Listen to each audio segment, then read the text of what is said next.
आपको याद होगा 2022 में दो ऐसे मामले हुए थे और बैक टू बैक हुए थे जिन्होंने पूरे देश को हिला कर रख दिया था। इसे संयोग कहें या दुर्योग कहें कि दोनों ही मामलों में जो एक चीज कॉमन थी वो था उनका नाम, यानी अंकिता। अगर आपको ठीक से याद नहीं आ रहा है तो आप इस वीडियो में हमारे साथ बने रहिए, क्योंकि इसमें आज हम इन दोनों मामलों की चर्चा करेंगे। और इन दोनों मामलों की चर्चा आज 2-3 साल बाद करने के पीछे एक बड़ी वजह है। वो वजह ये है कि उनमें से एक मामले में कोर्ट ने एक अहम सजा सुनाई है। वो सजा क्या है, क्या वो सजा काफी है, और इस सजा के पीछे भी और बहुत से कारण क्या रहे, इन पर भी हम चर्चा करेंगे। और इस पर चर्चा करने के लिए आज एक बार फिर हमारे साथ बेंगलोर से जुड़ रही हैं ज्योति पांडे जी, जो पहले भी जुड़ती रही हैं हमारे साथ, हमारे इस मंच पर आती रही। नमस्कार ज्योति जी। नमस्कार, स्वागत है डेली डोज के इस कार्यक्रम में। आप लॉ कर रही हैं और मुझे लगता है कि फाइनल ईयर है, तो अभी जो फैसला आया है वो आपके नजरिए से देखना बहुत जरूरी है, क्योंकि आप एक्टिविस्ट हैं। और सबसे इम्पोर्टेंट बात ये है कि आप अक्सर पुरुषों के अधिकारों के लिए लड़ने वाली महिला के रूप में जानी जाती है।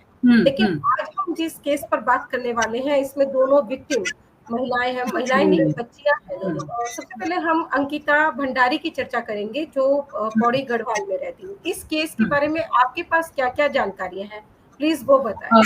हाँ, क्योंकि मेरे जैसे ही ये वर्डिक्ट आया था तो मतलब कोइंसिडेंटली मेरे कुछ जानने वाले वहां पे रहते हैं, तो मैं क्योंकि मैं वापस आ रही थी, मेरा लॉ का फाइनल ईयर हो गया कंप्लीट, तो मैंने जल्दी से पूछा। मेरी इस वाले केस पर तो 2-3 साल से नजर थी कि ये ना इसमें बहुत गड़बड़ है, क्योंकि बहुत ही रसूख वाले लोग इन्वॉल्व हैं। यहाँ महिला पुरुष की बात नहीं है, मैं बिल्कुल उन पुरुषों के साथ नहीं खड़ी हूँ, मैं किसी भी उस जेंडर के साथ नहीं खड़ी हूँ जो गलत करके और फिर जो है अकाउंटेबिलिटी जिसकी तय नहीं होती है। तो मैंने उस बच्ची से पूछा जिसको मैं जानती थी कि क्या हुआ। तो ये लड़की छोटे गांव से शहर में काम करने आई थी, अपने घर को सपोर्ट कर रही थी, 19 वर्ष की थी। तो हम सोच सकते हैं कि ये टीन ही था, उसका भी टीन एज में थी वो, और रिसेप्शनिस्ट के रूप में काम कर रही थी। अब दिक्कत सबसे बड़ी हमारे समाज में ये हो जाती है कि नर्स, रिसेप्शनिस्ट, इन सारे जो पद हैं लड़कियों के लिए जहां वो काम कर रही है, उनको बहुत ही इजी प्रे के रूप में देखा जाता है कि इनको तो कैच किया। मुझे लगता है ये जो प्रॉब्लम पार्ट है उसके ऊपर भी नजर रही होगी, ठीक ठाक सी थी देखने में, और उसको बार बार ये लोग ल्यूर कर रहे थे कि अरे ठीक है, एक रात की बात है, ये है वो है, वो जितना वो मुझे बता रही थी। और ये लड़की तैयार नहीं हुई, ऑब्वियसली क्यों तैयार होगी, वो वहां पर काम करने आई थी, ये काम तो करने नहीं आई थी वो। और इनसे ना बर्दाश्त हुई, क्योंकि ये रसूख वाले लोग थे और वो एक गेस्ट हाउस था जहां पे बड़े बड़े लोग रुकते थे आके। अब इसमें जो है ये भी है कि शायद पहले वाली लड़कियां ये सब काम करती रही होंगी, तो इनको आसान लगा होगा कि करवा सकते हैं इससे। इस लड़की ने मना कर दिया, तो उनके ईगो पर भी आया और ये भी आया कि ऐसे कैसे, मतलब ये इसमें क्या हो गया, कर लो। और फिर इसको इन लोगों ने मारा, और मुझे लगता है कि ये लोग पकड़े भी ना जाते अगर पब्लिक आउटरीच उतना ना होता तो। ये एक बहुत इंपॉर्टेंट चीज है कि लोगों ने इसको पकड़ के रखा इशू को कि आप ऐसे नहीं, क्योंकि भाजपा के नेताओं के लड़कों का नाम है इसमें, अभी तक उस नेता का नाम नहीं है जिसके साथ इसको जो है हम बिस्तर होने के लिए कहा जा रहा था। हाँ, मैंने एक्चुअली उस लड़की को फोन करके यही पूछा कि मुझे उस नेता का नाम चाहिए जो ये करवा रहा था।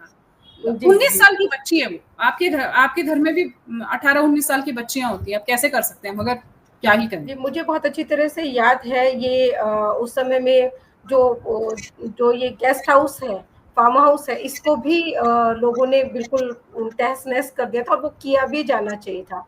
और जिस बीजेपी नेता का बेटा है वो विनोद आर्य, बीजेपी लीडर का नाम है, और जो बेटा है जिसका ये फार्म हाउस था, मतलब जो भी था, वो पुलकित आर्य था। और उसके दो साथी का भी नाम इसमें आया था, उनको भी अरेस्टिंग हुई थी, जो कि सौरभ भास्कर और अंकित गुप्ता थे। ये जो मामला है ये सितंबर 2022 में, इस केस से ठीक 1 महीने पहले अगस्त 2022 में झारखंड में एक ऐसी घटना हुई थी जो लगभग इससे मिलती जुलती हुई थी, लेकिन इससे कहीं ज्यादा विभत्स थी। उसमें बच्ची जो थी वो 15 साल की बच्ची थी, और वो स्कूल जाती थी। एक मनचला था उसके पड़ोस में ही रहता था, जो कि उसको बहुत परेशान करता था। 15-16 साल की बच्ची थी वो, 9th क्लास में पढ़ती थी मेरे ख्याल से। और ये लड़की तैयार नहीं हो रही थी, मतलब वो कह रहा था कि तुम मेरे साथ फ्रेंडशिप में आ जाओ, मेरी गर्लफ्रेंड बन जाओ, और ये तैयार नहीं हो रही थी। शाहरुख नाम था उस लड़के का, और तैयार नहीं होते-होते फिर वो इसको धमकी देने पर उतर उतर आया, इसका पीछा करता था, इसको फ़ोन करता था, ये पसंद नहीं करती थी। तो जिस दिन उसके साथ वो हादसा हुआ, उस दिन उसने अपने पापा से शिकायत की कि इस तरह से एक लड़का है जो मुझे परेशान करता है। उसके पापा ने उसको विश्वास दिलाया कि जल्दी वो लड़के के परिवार से मिलकर इस मामले को देख लेंगे और उसे चिंता करने की ज़रूरत नहीं है। लेकिन आधी रात को अचानक उस लड़की को एक अजीब-सी स्मेल आती है और उसको कुछ जलने जैसी सेंसेशन होती है। जब उसकी आँख खुलती है तो देखती है कि वो जो लड़का है, शाहरुख वो भाग रहा है और उसका पूरा शरीर जो है वो जल रहा है। उसने उसके ऊपर कुछ मिट्टी का तेल, पेट्रोल क्या डालकर उसको जला दिया था। वो लड़की फिर यहाँ पर ये था एक्चुअली जो राजधानी है रांची उससे काफ़ी दूर एक डिस्ट्रिक्ट पड़ता है। डिस्ट्रिक्ट का नाम मैं जानबूझ के नहीं बता रही हूँ क्योंकि पॉक्सो का भी मामला इसमें बना था और वो पहचान उजागर नहीं की जानी चाहिए।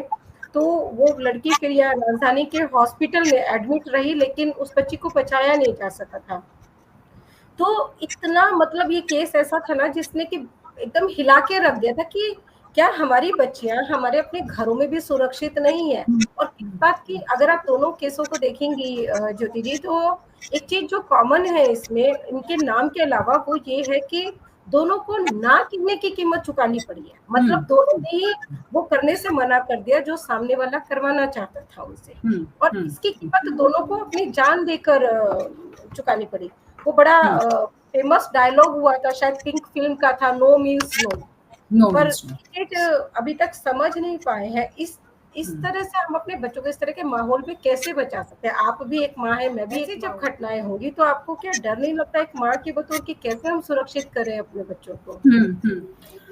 मुझे याद है जब मैं पॉक्सो की ट्रेनिंग कर रही थी तो मैं मतलब इस बारे में डिस्कशन चल रहा था कि ये रेप के केसेस क्यों होते हैं या इस तरह के केसेस जेंडर वाले वायलेंस क्यों होते हैं।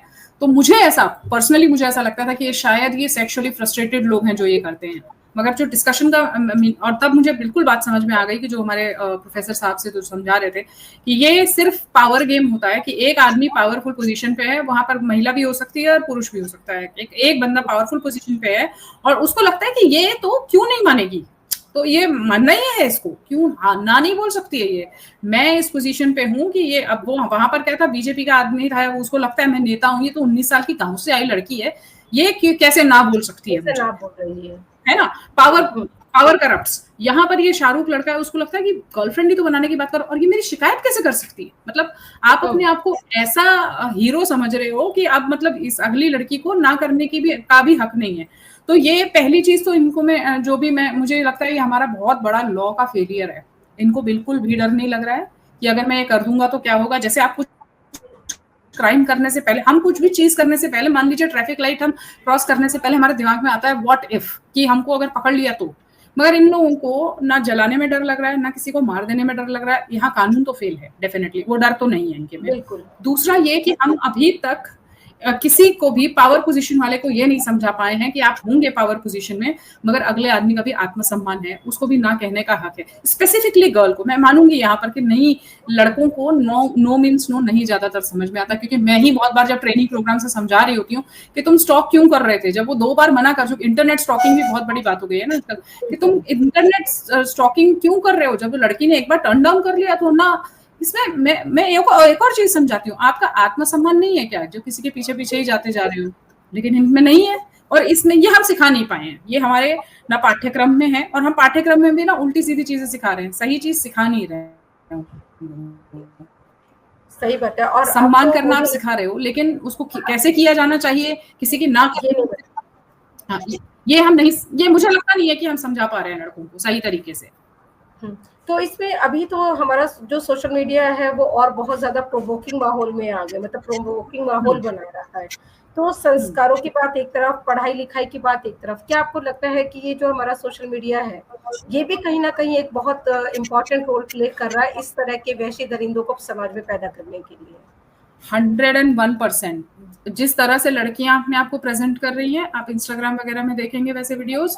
दूसरा जो हमारा एक बार डिस्कशन हुआ था, मतलब मैं जब वो पॉक्सो ही वाली ट्रेनिंग कर रही थी, जो इस तरह की फिल्में बनती हैं और जो इस तरह के वीडियोस आते हैं, जो इस तरह की सीरीज आती हैं जहां पर ये गाना भी है ना, नाना करते प्यार तुम से कर बैठे, तो जब लड़की, अब वो ना समझेगा कैसे, जब आप दिखा रहे हैं कि हीरो पीछे पड़ा हुआ है लड़की का, फिर एक दिन वो हाँ कर देती है, तो उसके दिमाग में तो यही है ना कि ये हाँ कर देगी एक दिन, तो पूरा परसेप्शन खराब कर दे रहे हैं आप लोग। एक तरफ आप नो मीन्स नो सिखा रहे हैं, दूसरी तरफ ऐसी फिल्में जो आपके दिखा रहे हैं कि अरे पीछे पड़े रहो तो एक दिन वो मानी जाती है, कैसे नहीं मानेगी।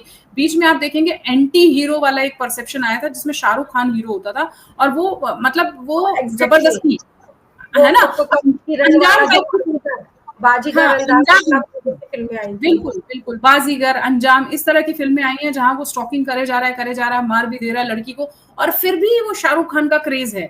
ये सारी चीजें कहीं ना कहीं यहाँ पर जाके आपके साइकी पे असर डालती हैं, और ये लड़के जो ऑलरेडी उसमें हैं कि हाँ मैं पावर पोजीशन में हूँ, ये मुझे ना नहीं कर सकती, यहाँ से इनको मिलती है प्रेरणा कि हाँ ठीक है, तो क्या हो गया, मतलब हम तो ये शाहरुख खान भी तो कर। और ये मैंने एक्चुअली बहुत साल पहले हेलो जिंदगी नाम का एक प्रोग्राम आया करता था, उसमें मैंने एक्चुअली, हाँ, उसमें लड़के थे, ये गलत क्यों है, शाहरुख खान भी तो करता है। अरे मतलब ये है समाज में, आप समझ रहे हैं ना, सब लोग हमारे और आपकी तरह नहीं है उस लेवल पे समझने वाले, कुछ उस लेवल से भी आ रहे हैं जिनको लगता है कि क्यों नहीं करेगी, करना पड़ेगा इसको। उनके तो हीरो भी वही है ना, रोल मॉडल भी शाहरुख खान जैसे लोग हैं, तो उनको ये पता नहीं है कि रियल लाइफ में अंतर होता है।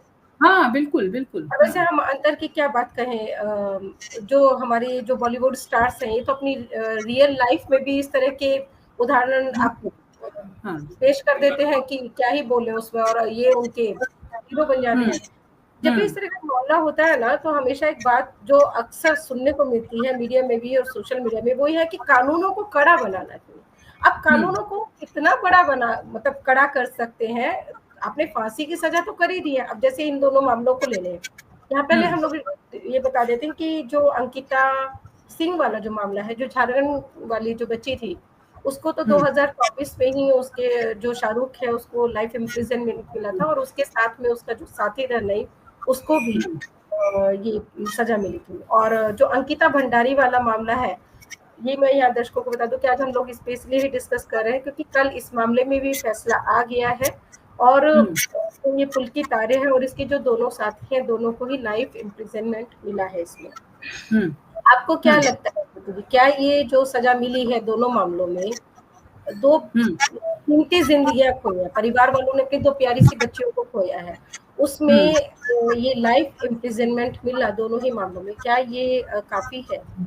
नहीं, एक्चुअली इसमें यही बात हो रही थी कि इन लोगों को, क्योंकि देखिए अगर अब तो लॉ स्टडी कर लिया है तो इंटेंशन और सब कुछ देखा जाता है, यहाँ पूरी तरह से इंटेंशन था, ऐसा तो नहीं है गलती से मारा इन्होंने, जिस तरह से मारा है प्लान करके मारा है। तो सभी लोग ये बात कर रहे थे एक्चुअली तो फांसी की सजा होनी चाहिए थी, और ये सच बात है कि फांसी की सजा होनी चाहिए थी। हाँ, कल्पेबल होमिसाइड है ये, पूरी तरह से पूरा इनका इंटेंशन भी था मारने का हर तरह से, तो उसको जो है आजीवन कारावास, हालांकि मैं थोड़ा डिफर करूंगी कि आजीवन कारावास बिल्कुल ठीक है, क्योंकि इनको उतनी आसान मृत्यु भी नहीं मिलनी चाहिए मेरे हिसाब से। एक चीज जो लॉ प्रोसेस को ध्यान रखनी चाहिए कि इनको नेताओं के बेटे होने की वजह से जेल के अंदर वो सुख सुविधाएं ना मिलने लगे कि ये लोग मसाज करवा रहे हो और मोबाइल फोन मिल रहे हो इनको, इस तरह की खबर अगर आई तो वो बहुत दुखद होगा। इसलिए शायद लोग कह रहे थे कि सीधा फांसी दो इनको, लेकिन हमारे देश का जो प्रोसेस है ना वो इसी प्रकार का, अभी हाई कोर्ट में होगा, फिर ये सुप्रीम कोर्ट जाएगा, फिर ये प्रेसिडेंट के पास जाएगा, तो वो एक बहुत लंबा प्रोसेस है। इतने में ये लोग पता नहीं कितने बार पैरोल पे बाहर आ जाएंगे। ये जो तरीका है ना, ये तरीके में बदलाव होना चाहिए डेफिनेटली, जहां उसको भी शायद इसका थोड़ा थोड़ा एहसास है, इसका विश्वास है कि हायर कोर्ट जो है वो उसको बरी कर देगी, इसलिए कि अगर आपने उसकी बॉडी लैंग्वेज देखी हो, और जिस समय उसको लेकर जा रहे थे सजा मिलने के बाद, तो वो कैसे ऐसे हाथ को हिलाते हुए कॉन्फिडेंट है ना। हाँ, और ये मतलब ये मुझे लगता है तीसरा पॉइंट है जो कॉमन है दोनों घटनाओं में, कि शाहरुख को भी जब अरेस्ट किया गया था तो वो भी हंसते हुए ऐसे जा रहा था जैसे कि कुछ हुआ ही नहीं है। आई मीन थोड़ा सा भी गिल्ट जो होना चाहिए कि उन्होंने क्या किया है, वो तो है ही नहीं उनके चेहरे पर, चाहे आपने उनको पकड़ लिया है, चाहे सजा मिल रही है, तो भी वो नहीं है। तो तब हम ये उम्मीद कर सकते हैं कि हम सजा के जरिए सुधार लेकर आएंगे समाज में। जानते हैं क्या, यही ये बिल्कुल ठीक बात है। जब मैं लॉ की थ्योरीज पढ़ रही थी तो मैंने देखा कि हमारे देश में रिफॉर्मेटरी थ्योरी यूज होती है कि ये बंदा सुधर सकता है। हाँ, हर जो है अपराधी का एक भविष्य होता है। मैं पर्सनली मानती हूँ इन सारे अपराधियों का कोई भविष्य नहीं है। इनको आप बिना बात के सुधारने की, इनके ऊपर तंत्र के पैसे खर्च करने की, टैक्स पेयर का बेकार में पैसा खर्च कर रहे हैं, बिरयानी खिला रहे हैं आप अंदर बैठ के, जबकि सब कुछ फिक्स है, देख लिया है कि शाहरुख ने जलाया है। अब ये फिक्स होना चाहिए कि इस आदमी को कुछ भी सुविधा ना मिले, और जिसके पास इतने गट्स हैं कि वो हाथ हिलाते हुए जेल जा रहा है, बिल्कुल किसी प्रकार की कोई सुविधा नहीं दी जानी चाहिए इन लोगों को, बल्कि इन लोगों को सॉलिटरी कन्फाइनमेंट में रखना चाहिए ताकि जहां पे अकेले रहेंगे और इनसे खूब काम करवाया जाए। भले ही आप फांसी ना दें, रखें उसी जेल के अंदर, लेकिन उतनी कठिन परिस्थितियों में रखें कि अगले की रूह कांप जाए काम करने में। दिक्कत लॉ प्रोसेस में है। सजा कड़ी आप कितनी भी कर दो, ये जो पूरा प्रोसेस है ना, ये प्रॉब्लमेटिक है। मतलब अभी जो हमारा मौजूदा कानून है वो आईपीसी से बीएनएस में कन्वर्ट करने से कोई बहुत ज्यादा बदलाव नहीं आ जाएगा। फांसी पे लटका देने से भी समाज में चीजें बदल जाएंगी ऐसा नहीं है। उसके लिए कुछ और सोचना पड़ेगा, और ये सोचना मुझे लगता है न सिर्फ सरकार को बल्कि समाज को भी सोचना पड़ेगा कि एज ए सोसाइटी आप कैसे प्रोटेक्ट करेंगे।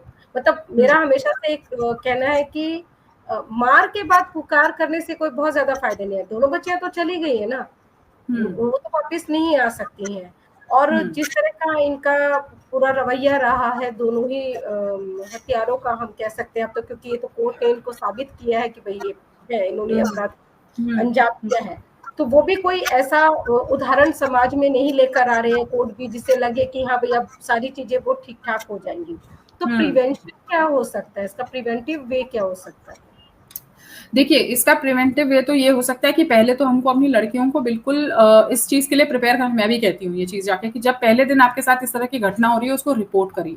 आप ना इसको वो मत करिए कि चलो ठीक है कोई बात नहीं, हाँ चलो देख लेते हैं, नहीं, पहले दिन रिपोर्ट करिए, सीरियस लीजिए। इतने सारे लॉज बने हुए हैं, जाकर के एक फॉर्मल कंप्लेंट तो फाइल करिए ही करिए। और मेरे हिसाब से ये अंकिता भंडारी वाला जो केस है ना, वो छोड़ ही के वापस चली जाती तो हो सकता है कि कुछ फिर भी हो सकता था, क्योंकि वो तो बहुत ही ऐसे वाली जगह पर काम करने गई थी जहां पर सबके सब बहुत ही रसूख वाले थे। उसको तो मतलब वहां से भागने के सिवा और कोई तरीका ही नहीं था उसको बचाने का। तो हमको लड़कियों को ना साम दाम दंड भेद सब कुछ सिखाना पड़ेगा कि किस तरह से अपने आप को प्रोटेक्ट करके रखना है, किस तरह से तंत्र का हेल्प लेनी है, डरना नहीं है पहले दिन से। ये हो रहा है आपको बताना पड़ेगा जाके। और हाँ, विक्टिम शेमिंग से डरना नहीं है कि अच्छा मेरे को ही कहेंगे कि तुम्हारे साथ ही क्यों हो रहा है, छोड़ दो वो सब कुछ। इस समय आपका जीवन इंपॉर्टेंट है। बेचारी ये दोनों लड़कियां ये समझ नहीं पाई कि इसमें हमारा जीवन भी जा सकता है।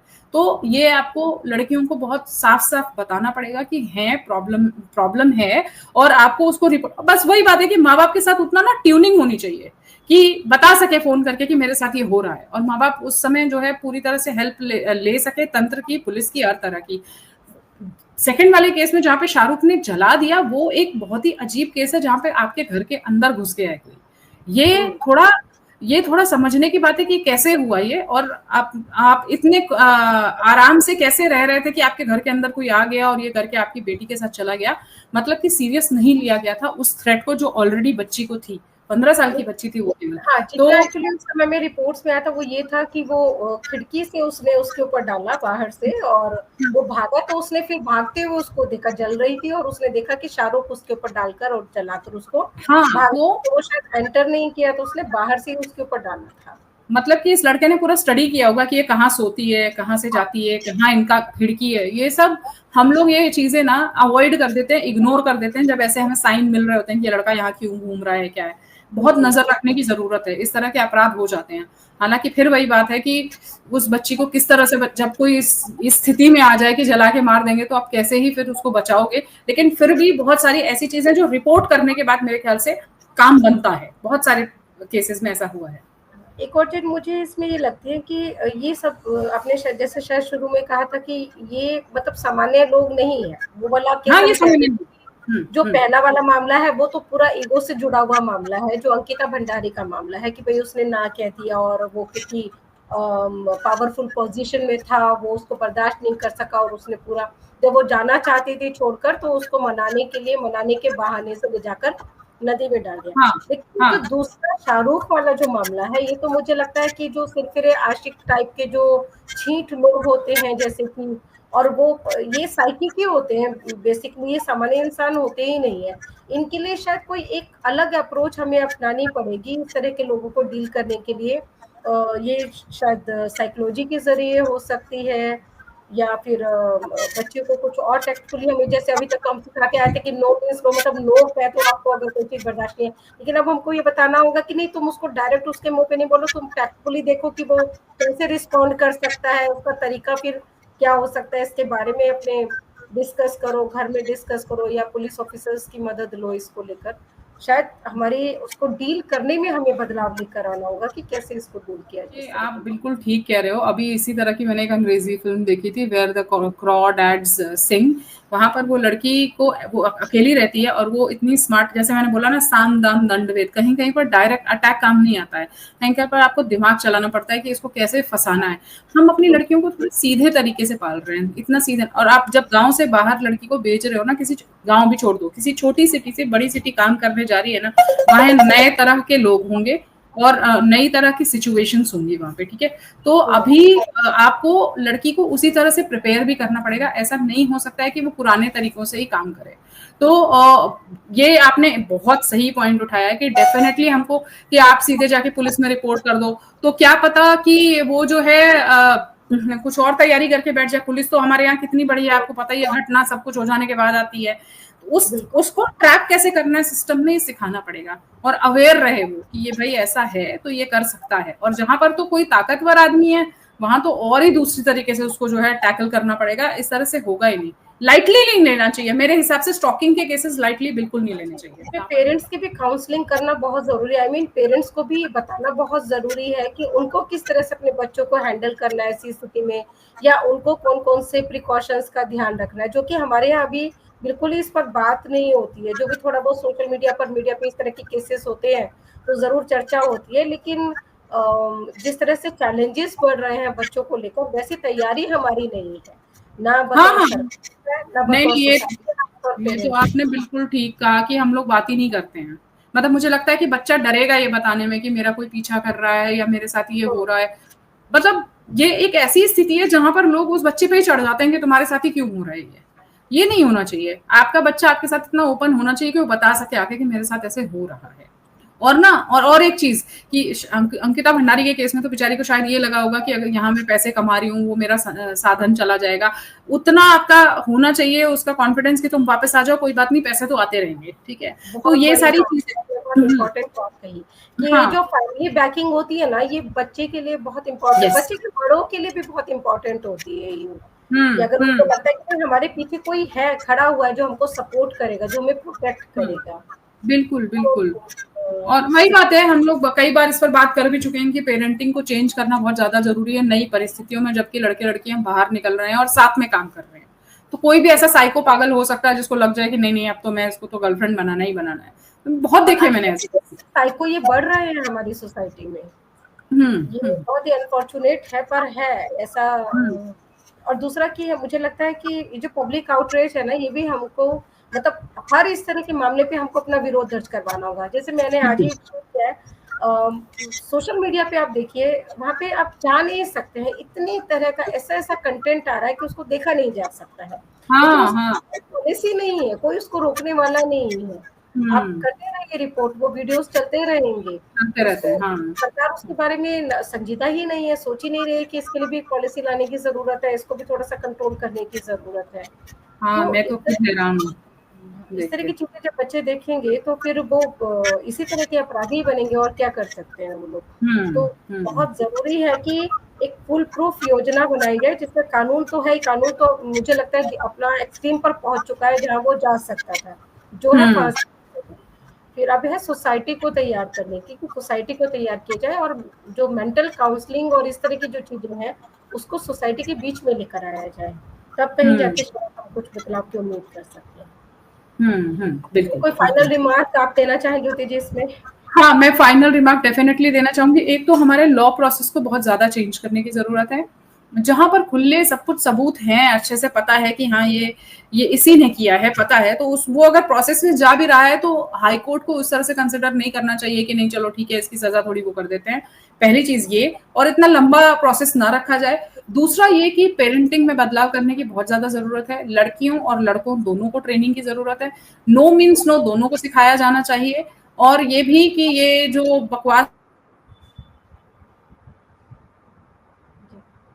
ज्योति जी, आपकी आवाज़ हाँ जी, लास्ट बीच में पॉइंट आपका। हाँ, हाँ, मैं लास्ट ये कह रही हूँ पॉइंट। कि बहुत क्योंकि हमारे सामने मीडिया और ये सब चीज़ें हैं, तो बच्चों को ये बताना बहुत ज़्यादा ज़रूरी है कि वो सिर्फ़ वहीं तक है, असली ज़िंदगी में इसका कोई यूज़ नहीं। बिल्कुल, बिल्कुल। चलिए, बड़ी इम्पोर्टेंट ये चर्चा थी और ये करना बहुत ज़रूरी था।